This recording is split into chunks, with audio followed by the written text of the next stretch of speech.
Claire Bennett had always been the one people leaned on. When her mother got sick, Claire was the one who took her to appointments and kept track of the medications in a little spiral notebook. When their father died, Claire was the one who handled the funeral home, the flowers, the casseroles, and Lily's shaking hands. When life split open, Claire somehow found a way to stand in the middle of the mess and make everyone else feel safe. That was who she had always been.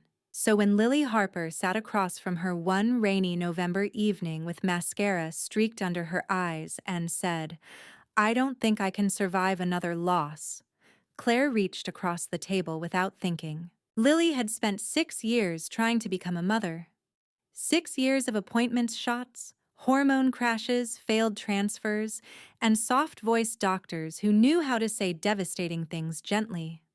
She and Ryan had remortgaged part of their future chasing one tiny heartbeat that never stayed.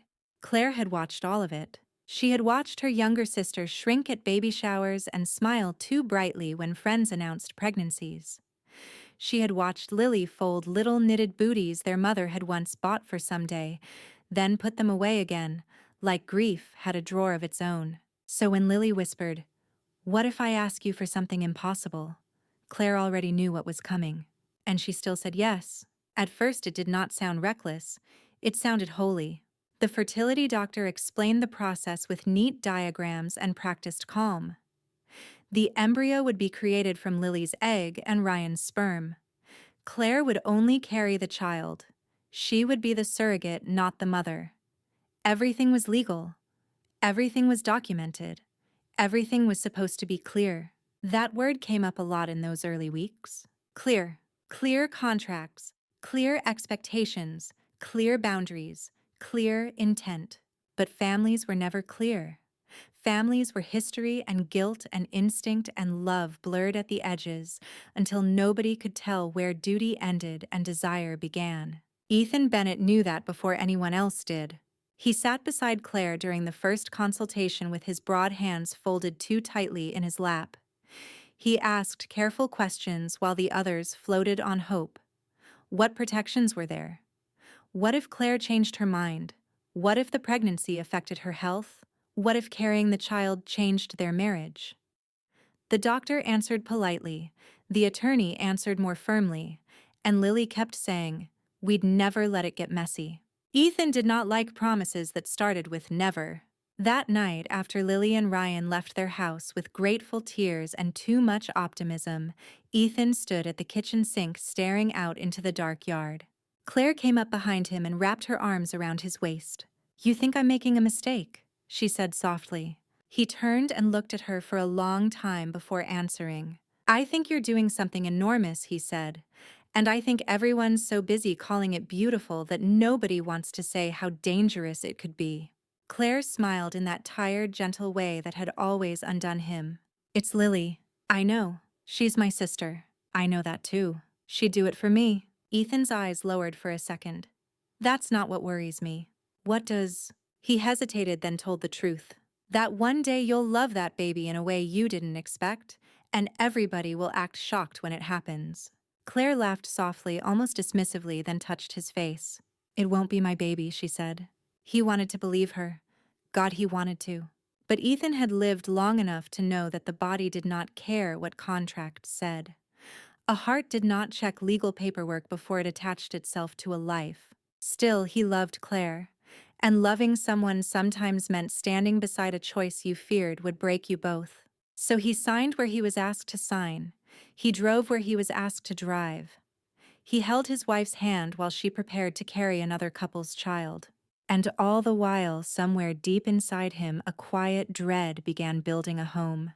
The embryo transfer worked on the first try. Lily sobbed when the clinic called. Ryan picked her up and spun her around in their driveway like joy alone could hold the future in place.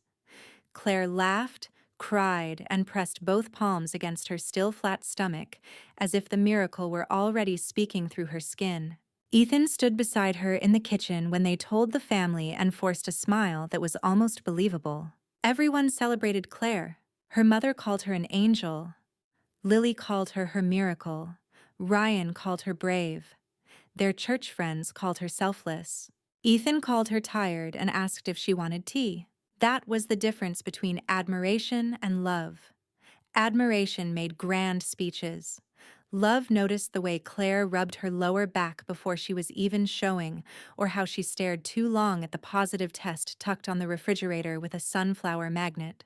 In the beginning, Claire did her best to keep emotional lines where they belonged. She referred to the baby as Lily's baby. She insisted on that wording. She corrected relatives when they got sentimental. She told Ethan it's fine. It's working exactly how it should. But pregnancy did not move according to theory. By 10 weeks, Claire was sick every morning. Ethan held her hair while she knelt on the bathroom floor shaking. He kept crackers in his coat pocket. He learned which tea settled her stomach and which smell sent her running. Ryan sent flowers. Lily sent soup. Ethan cleaned the sink and rinsed the toothbrush cup after she was done throwing up. He never complained. Still he watched. Lily came to nearly every appointment. That made sense at first. Then it became constant. She sat too close during ultrasounds. She cried before Claire did. She asked the doctors questions as though Claire's body were a room she had rented and was now trying to manage. Ryan became strange too. Not inappropriate. Not exactly. Just intensely present. He texted often. He dropped off vitamins Claire's doctor had never suggested. He asked how she slept. He looked at her with a kind of grateful awe that Ethan found harder and harder to stomach. Claire dismissed all of it. They're just excited. They've waited so long. You're reading too much into things. Maybe he was. But Ethan noticed how often he was no longer in the center of his own marriage. One Saturday morning, Claire stood in the nursery of Lily and Ryan's house, helping Lily fold tiny sleepers into the dresser. Ethan had come to install a curtain rod, but he paused in the hallway when he heard Claire say it. "She likes my voice already. She always calms down when I talk." It was a simple sentence, casual even. But Ethan felt something cold slide down his spine. That night after they got home, he sat on the edge of their bed while Claire brushed out her hair in the mirror. "You said he told her quietly. Claire froze for half a beat. "What? You said she likes your voice." Claire shrugged. "I was talking about the baby." "I know. It slipped out." "Did it?" She turned then, brush still in her hand. "What is that supposed to mean?" "It means you're getting attached." Claire laughed once too sharp to be kind. "I'm pregnant, Ethan. Of course I'm attached. That doesn't mean I'm confused." He wanted to push harder. Instead, he looked down at his hands. "I'm not saying you're confused," he said.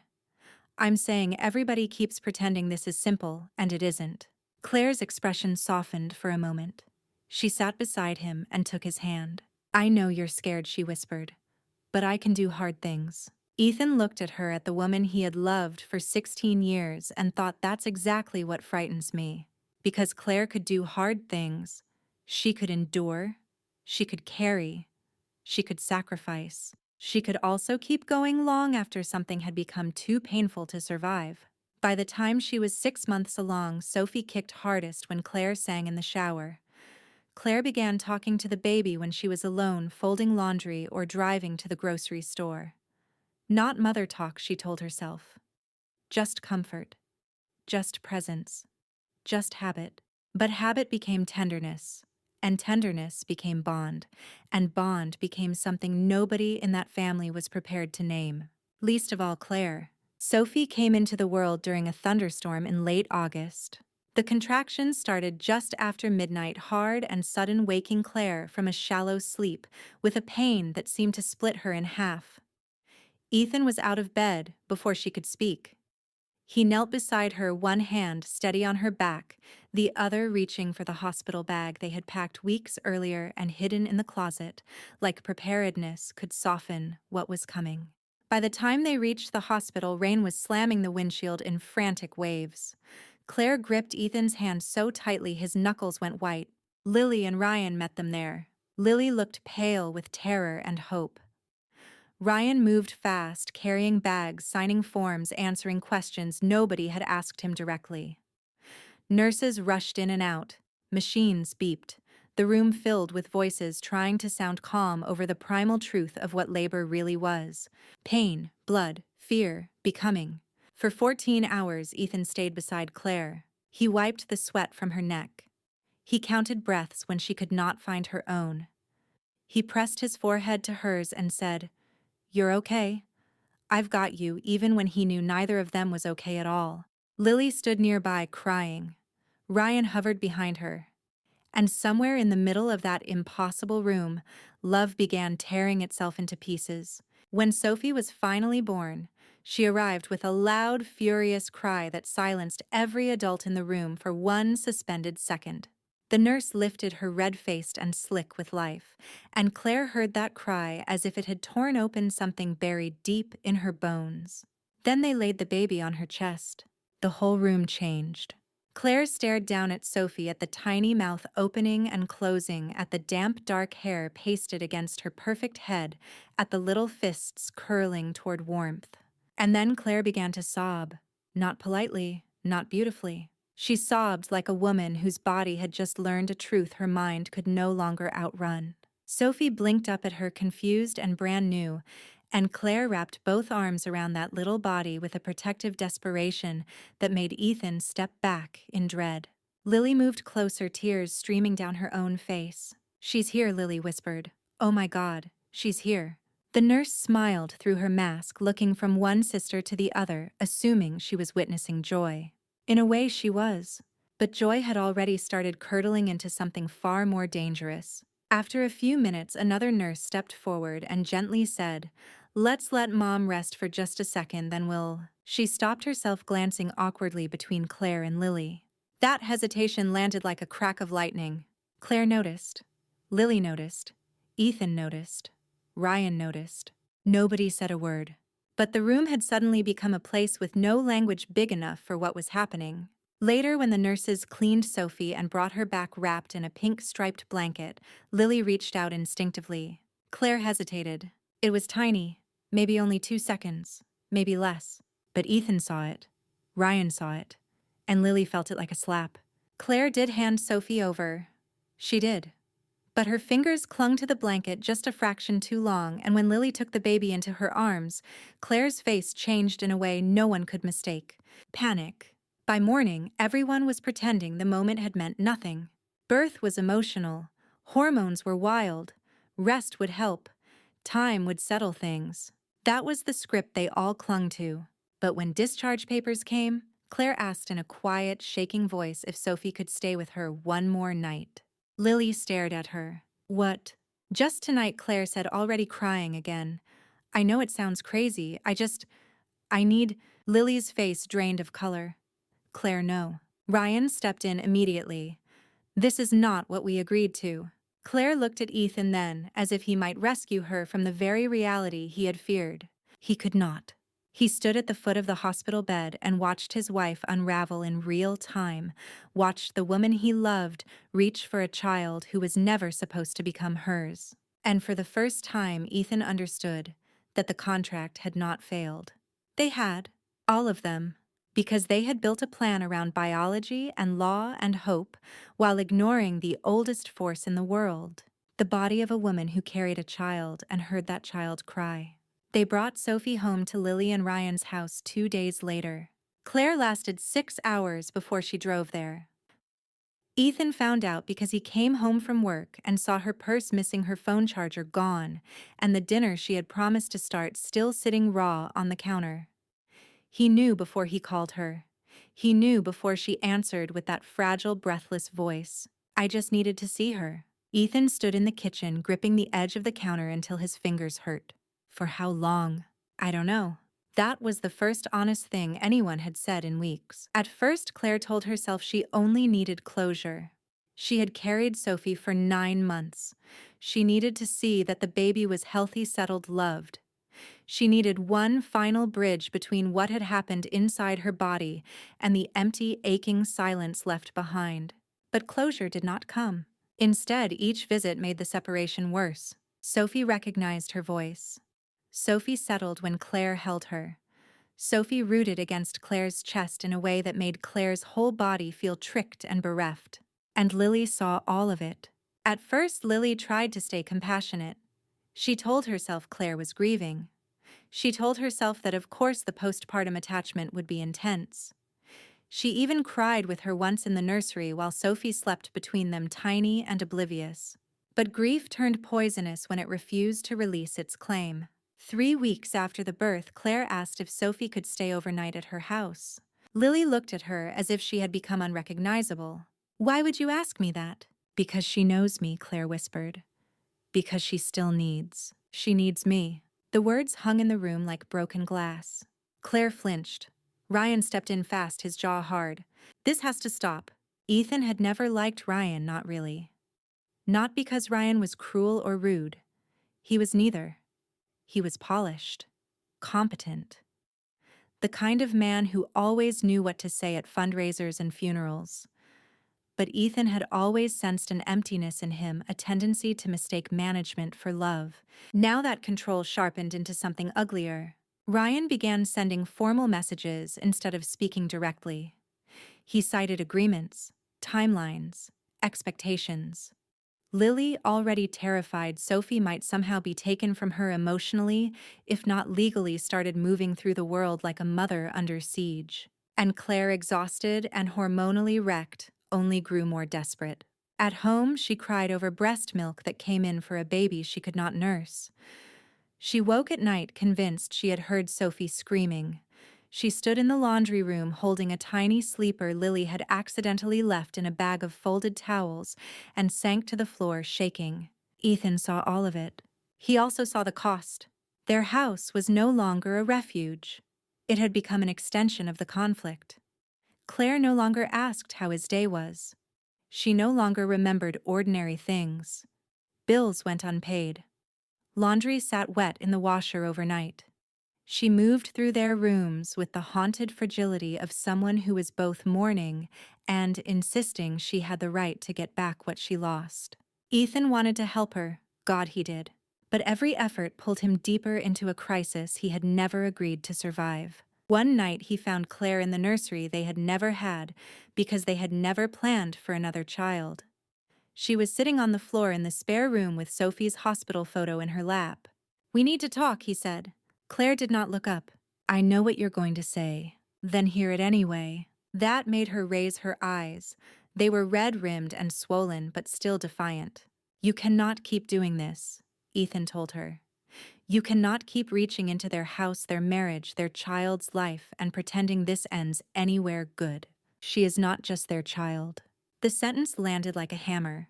Ethan went still. "Claire, she grew under my heart for 9 months. She is Lily and Ryan's daughter. She is also mine in a way none of you understand." "No," Ethan said, voice breaking with anger he had held too long. "No, she is not yours in the way you want her to be. And if you keep chasing that, you are going to destroy everything." Claire stared at him, tears sliding down her face. "Maybe everything deserves to break," she whispered. That was the moment Ethan knew their marriage had entered a fire no one would walk out of unchanged. It started with a lawyer's letter, neatly printed, professional, cold. Claire's attorney framed it as a request for temporary visitation rights and emotional transition considerations due to postpartum psychological distress. Lily's attorney answered with the kind of language that looked civilized until you read the threat between the lines. Any continued interference would be treated as an attempt to undermine a lawful surrogacy arrangement. By then, the family had already split into camps. Claire's mother said no one understood what birth did to a woman. Lily's mother-in-law called Claire unstable. Church friends spoke in soft tones about compassion while privately choosing sides. Neighbors learned to glance away quickly when both cars happened to pull up at the same school fundraiser. Ethan hated all of them a little. Not because they were wrong to care, but because everybody seemed to enjoy the moral theater of the thing. People loved a tragedy when it was happening to someone else. They loved saying words like grace and healing while other people bled through the floorboards. Meanwhile, Sophie was only 7 weeks old. Ethan met Claire's lawyer once in a downtown office that smelled like coffee toner and old ambition. The woman spoke carefully, but her angle became clear almost immediately. If Claire had been emotionally misled, if expectations had shifted, if the bond created by gestation and birth had not been responsibly managed, there might be room to argue for a more complex custodial structure. She's a baby, Ethan said flatly. Yes, she needs one stable story. That's one perspective. No, Ethan snapped. That's reality. The lawyer adjusted her glasses and looked at him as if he were an inconvenient weather pattern. Claire, however, clung to every sliver of possibility like a woman trying not to drown. She did not say she wanted to steal Sophie. She did not say, Lily should never see her child. She only said she needed to be in Sophie's life in a way no contract could forbid. But grief has a way of changing its name to righteousness. Soon hearings began. In court language stripped everything human down to claim and counterclaim. The judge asked about consent biology, intent medical records, legal documentation, and emotional attachment. Experts testified in polished, detached voices about postpartum hormonal bonding, surrogacy expectations, and neonatal imprinting. It was obscene. Ethan sat beside Claire at the petitioner's table one week and wanted to walk out. Ryan sat beside Lily at the respondent's table the next and looked as if he wanted to burn the room down. Somehow both men became symbols in a story that was never really theirs, and yet was destroying them all the same. Claire's attorney hinted that Ethan had not supported her mental health. Lily's side suggested Ryan had been too trusting, too generous, too patient. Everyone came out looking either weak or monstrous. And the truth was worse. They were just people. Small people in a giant mess. People who had mistaken love for entitlement. People who had taken something sacred and turned it into evidence. Outside the courthouse, reporters never came, but the feeling of public shame still clung to them. Friends stopped inviting them to things. Even family holidays became impossible. Thanksgiving split into 2 tables in 2 houses within 10 miles of each other, both homes serving dry turkey and bitterness. Then came the deposition that broke whatever civility remained. Ryan testified that Claire had begun acting possessive before the birth, that she had overstepped, that she had manipulated the emotional vulnerability of the postpartum period to create instability. Claire cried through most of it, then accused Lily of using her body as if she were a vessel and nothing more. Lily, usually soft-spoken, finally erupted. "You said yes," she shouted in a conference room so quiet afterward the air itself seemed ashamed. "You said yes, Claire. You promised me. You let me believe I was finally going to be a mother, and then the second she was here, you looked at me like I was the one stealing something." Claire could not answer, because that was the unbearable truth. She had said yes. She had meant yes. Until her body taught her another language. And Ethan, watching both sisters collapse under the weight of it, realized there would never be a ruling strong enough to restore what they had already destroyed. Still, the fight went on. Months turned into nearly a year of interim orders, supervised transitions, therapeutic evaluations, and custody recommendations that satisfied no one. In the end, the court crafted a compromise so ugly it felt less like justice than exhaustion. Lily and Ryan retained full parental rights, but Claire was granted limited ongoing contact under a structured family arrangement due to exceptional emotional circumstances and the child's established response to her. Nobody called it a win, because it was not. It was simply a legal shape built around a wound that refused to close. And by the time the judge signed it, 2 marriages were already rotting from the inside. The day the final order came through, Claire sat at the dining room table staring at the pages without blinking. Sophie was legally Lily and Ryan's daughter. Claire would have regular contact. No one would ever again be able to pretend the arrangement was normal. Ethan stood across the room watching his wife's face harden into something he had not seen before. Not grief, not exactly.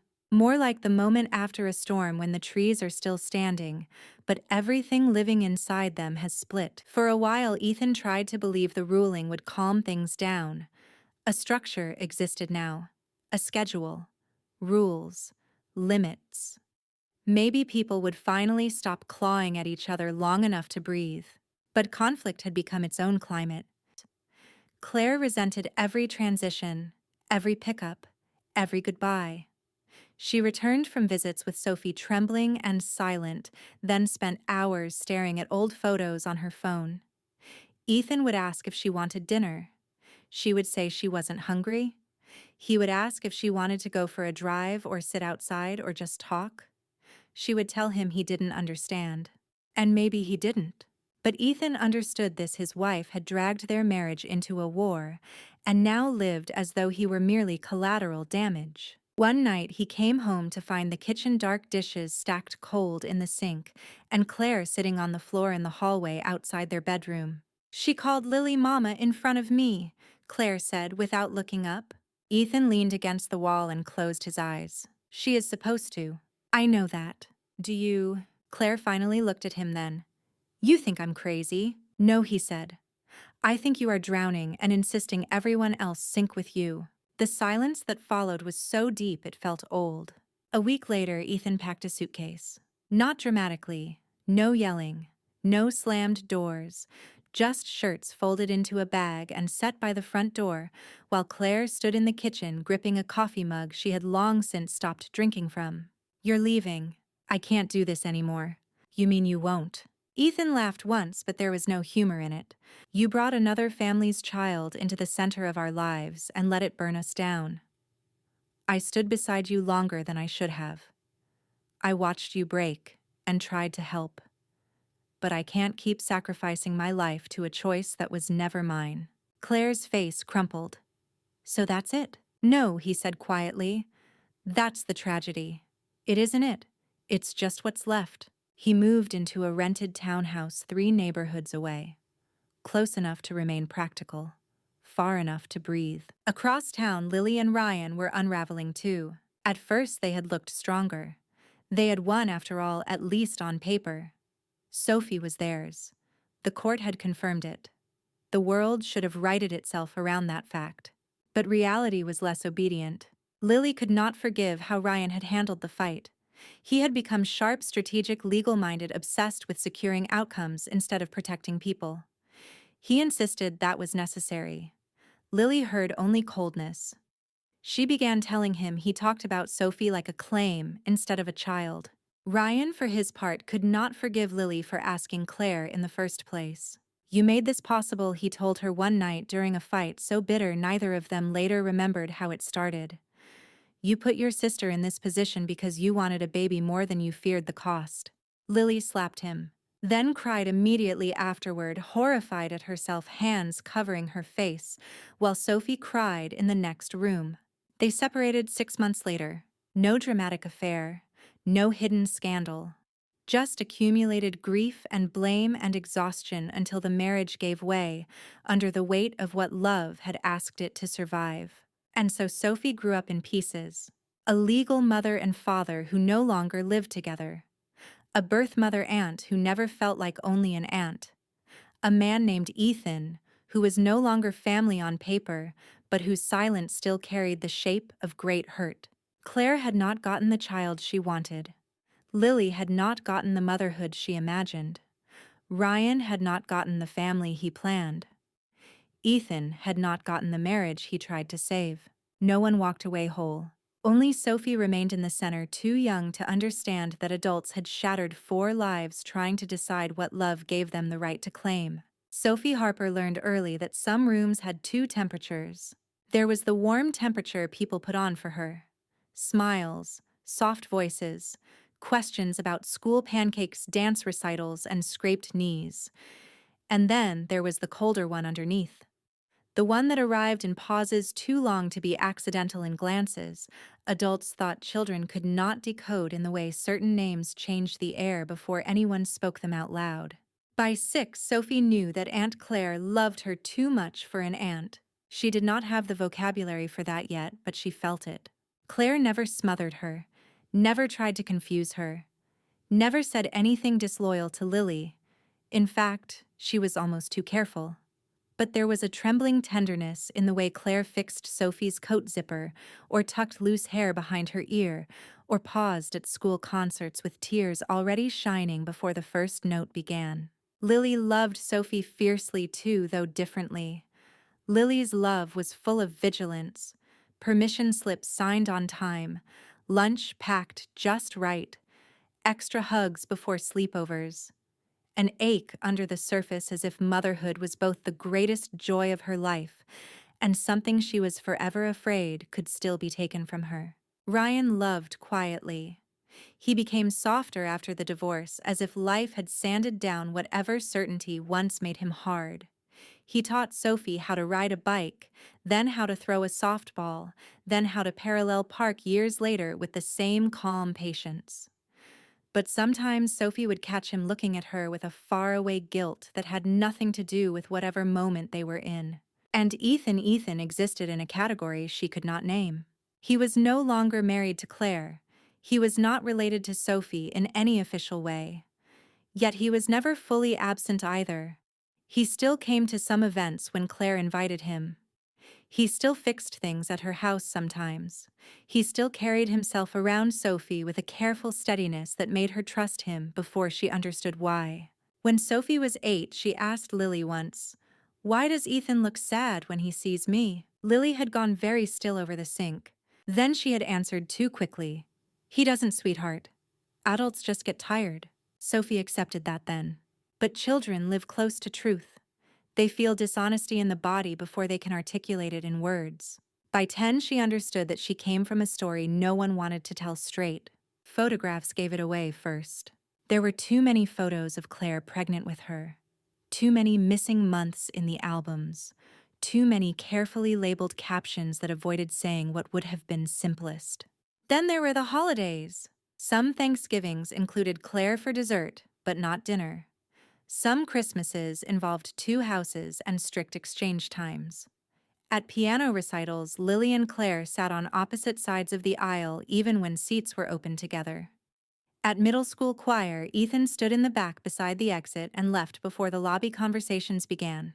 Sophie learned to watch adults the way other children watched weather. She learned when to be cheerful, when to stay quiet, when not to ask, when to hug one person first so another would not look wounded. It made her unusually kind for her age. It also made her lonely in ways no one noticed. Because children raised inside emotional wreckage often become easy, helpful, mature. They sense that their job is to smooth the edges adults could not. By 12, Sophie knew one thing for certain. Whatever had happened before she could remember it had broken something enormous, and all 4 adults she loved were still living inside the ruins. The assignment seemed harmless. In 7th grade, Sophie's social studies teacher announced a family history project. Students would create a presentation tracing their roots, key family events, and the people who shaped their lives. Some kids groaned. Others got excited about printing baby photos and interviewing grandparents. Sophie went home with the worksheet folded neatly in her backpack. That evening at Lily's house, she spread her materials across the kitchen table and asked the first question casually. "Can I use Aunt Claire in my family story?" Lily looked up from chopping carrots. The knife paused midair. "Of course," she said, "because she was there when I was born, right?" The pause lasted too long. "Yes," Lily answered carefully. She was very involved. That phrase stuck in Sophie's mind. Very involved. Later that weekend, she was at Claire's house filling in names on a poster board when she asked a similar question. "Were you at the hospital the whole time when I was born?" Claire, who had been sorting sheet music on the piano bench, sat down slowly. "Yes," she said. "Mom said you were very involved." Claire let out a sound that might have been a laugh if it had not hurt so much. "Yes," she repeated. "That's one way to put it." Sophie looked up. "Why does everybody talk about my birth like it was a tornado?" Claire's face changed. Not dramatically, just enough. Enough for Sophie to know she had finally touched the electric fence. "Come here," Claire said softly. Sophie walked over and sat beside her on the bench. Claire folded her hands together and stared at them for a moment before speaking. "You were wanted very much," she said. "That's not an answer." Claire smiled sadly. "No, it isn't." "Then tell me the real one." For a long time, Claire said nothing. Then, in the gentlest voice Sophie had ever heard from her, she said, "I carried you for your mother." The room went silent around those words. Sophie blinked. "What?" Claire's eyes filled immediately. "Your mom couldn't carry a pregnancy then, so I did it for her." For Lily. For your family. Sophie sat perfectly still. Children imagine themselves into the world in certain shapes. A hospital room, a mother in labor, a father crying, a first cry, a first blanket, a first name. Not this, not split origins, not a map with overlapping lines. Then why do people act weird? Sophie whispered. Claire looked away. Because adults can do loving things and still make terrible mistakes. That same week, Sophie confronted Lily. Did Aunt Claire have me? Lily dropped the towel she was folding. For one brief second, she looked like a much younger woman, frightened, cornered, grieving all over again. Then Lily nodded. Yes. Why didn't you tell me? I wanted to tell you when you were older. I am older. Tears rose instantly in Lily's eyes. I know. Sophie stood in the middle of the living room, feeling as though the floor had quietly opened beneath her entire life. Over the next month, pieces emerged from each adult in fragments. Ryan admitted there had been a legal fight. Claire admitted she had not been able to let go the way she promised she would. Lily admitted she had been so desperate to be a mother that she ignored every warning sign. Ethan, in the most honest conversation of all, told Sophie this. You were never the disaster. Adults just built love the wrong way around you. Sophie carried that sentence like a candle through the dark.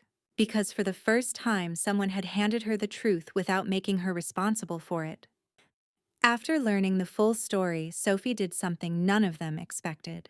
She did not lash out. She did not withdraw. She did not turn one adult into a villain so the others could be easier to love. Instead, she started asking for impossible things in the most ordinary voice. Can both of you come to my debate final? Lily had looked up from her laptop. Who's both? You and Aunt Claire. Lily blinked. Sophie. It matters to me. That was the problem with Sophie by then. She did not demand much. So when she did, her requests landed with unusual weight. A week later, she texted Ethan and Ryan the same message. I need help building a podium prop for school. Ethan, you make things sturdy. Ryan, you measure better than anyone. Please come Saturday at 10. No drama. Ryan responded first with a single question. Is Ethan coming? Ethan responded 10 minutes later. If Ryan can behave so, can I? Sophie smiled at her phone. Saturday morning was awkward enough to make the walls sweat. Ethan arrived carrying tools in an old canvas bag. Ryan came with lumber and a level. For the first 10 minutes, they barely looked at each other. But Sophie stood in the garage with her ponytail tied high, reading instructions and assigning tasks like a foreman with too much emotional intelligence for 15. Ethan, can you cut the side panels? Ryan, can you hold this steady? No, not like that. It wobbles. Please talk to each other like grown men. At one point, Ethan looked over the half-built platform and muttered, If this collapses on stage, I'm blaming your measurements. Ryan, after the briefest pause, answered, That would only be fair if I blamed your screws.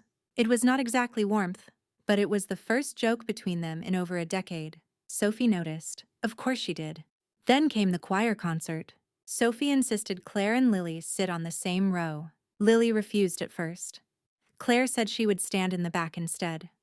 Sophie looked at both of them and said quietly, You do not have to like each other tonight. You just have to love me more than you hate what happened. That sentence broke something open. Not fully, not cleanly, but enough. They sat together, not touching, not speaking much. But when Sophie's solo began and her voice rose clear and trembling into the auditorium, Claire and Lily both started crying at exactly the same moment.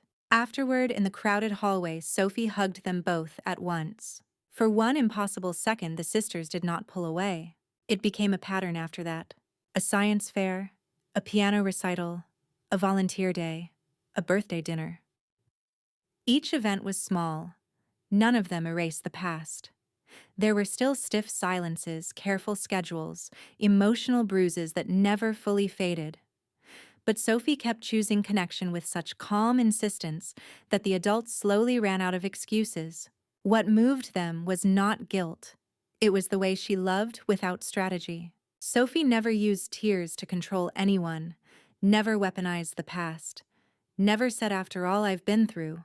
She simply looked at the broken architecture of her life and decided she did not want to inherit its design. And because she was the one person all four adults loved without reservation, they began awkwardly, imperfectly, stubbornly to follow her toward a peace none of them felt they deserved. It was not a holiday or a milestone that finally forced them all into the same room. It was fear. Sophie was 16 when she collapsed during a summer leadership conference. Not dramatically, not in some cinematic slow-motion way. She had simply gone pale during a presentation, swayed once, and then hit the floor hard enough to send 3 teachers running. By the time the ambulance reached County General, all 4 adults were already on their way. Lily arrived first, breathless and white-faced. Ryan came moments later, shirt half-tucked, eyes wild. Claire ran in, still wearing the cardigan she had thrown over pajamas. Ethan came last, silent and steady, carrying a bottle of water and everyone's worst thoughts in his jaw. The doctor said it was not life-threatening. Severe exhaustion, stress, dehydration, possibly anxiety building for months under the surface. Sophie would recover. But the scare had already done its work. It placed them all in the same waiting room with no lawyers, no school program to focus on, no excuse to leave early. Just fear, just fluorescent lights, just the ugly old truth that if Sophie had been seriously hurt, all of them would have broken at once. For a long time no one spoke. Then Claire, staring at the tile floor, said in a voice barely louder than breath, "I should never have asked the court for what I asked." No one looked at her. She kept going anyway. "I was broken after she was born. I know that. But being broken didn't make me right." Lily closed her eyes. After a moment she answered, "I never should have asked you in the first place." Claire turned toward her. Lily's hands were trembling in her lap. "I wanted a baby so badly that I treated your strength like it belonged to me. I told myself we were sisters, that love would carry us through anything. But desperation makes selfish people out of good women." Ryan looked away sharply. Ethan leaned back against the wall, arms folded, but his expression had changed. Finally Ryan spoke too. "I handled the whole thing like a lawsuit before it became one," he said. "I was so focused on securing what was legally ours that I stopped seeing what everyone was emotionally becoming." Ethan let out a long breath through his nose. 3 pairs of eyes turned toward him. He did not rush to fill the silence. When it all went bad, he said at last, "I made anger into a religion. It felt cleaner than grief. Easier, too. I thought if I stayed hard enough, I could keep the damage from touching whatever was left of me." Claire's eyes filled. Ethan did not look at her. "I wasn't wrong to draw lines," he said. "But I let those lines become walls even when Sophie was old enough to need something softer from me." No one argued, because the truth had finally entered the room without needing to win. When the doctor returned and said Sophie was awake and asking for everyone, they all stood at once, then stopped awkwardly, unsure who should go first. The nurse smiled faintly. "All of you." Sophie was pale in the hospital bed, IV in one arm, irritation already replacing fear in her eyes. "This is embarrassing," she muttered. Lily laughed and cried at once. Ryan kissed her forehead. Claire touched her ankle under the blanket. Ethan stood near the window, relief softening his whole face. Sophie looked at all 4 of them and whispered, "You're all here." It was not an accusation, not even a surprise. Just a recognition so pure it made every adult in the room feel exactly how much time they had wasted. Healing did not arrive all at once after the hospital. There was no dramatic reconciliation dinner, no speeches in the rain, no magical rewriting of the past. Instead, change came in humble pieces. Lily stopped flinching every time Sophie mentioned Claire. Claire stopped apologizing for existing in Sophie's emotional life. Ryan began texting Ethan directly about logistics when Sophie needed help, instead of routing every message through 3 layers of history. Ethan, after years of remaining carefully adjacent, started showing up more openly. Not as a father, not as a savior, just as a man who had once been wounded by a story and no longer wanted the wound to be the truest thing about him. When Sophie got her driver's permit, Ryan took her to practice in empty church parking lots. Ethan taught her how to change a tire and check oil levels. Lily drilled her on insurance cards and emergency contacts. Claire sat in the passenger seat one Sunday afternoon, while Sophie practiced left turns, gripping the door handle and praying aloud so dramatically that Sophie nearly drove into a mailbox laughing. That laughter mattered, because for the first time, joy was showing up without stealing anything from anyone else. At high school graduation, the school gym was packed and loud and too warm. Families waved flowers, balloons, and homemade signs. Sophie walked across the stage in red honor cords, her smile bright with the strange calm of someone who had already survived more emotional complexity than most adults twice her age. When her name was called, all four of them stood.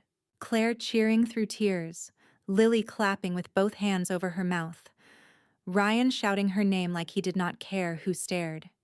Ethan smiling in that quiet, almost startled way of a man who had forgotten life could still surprise him kindly.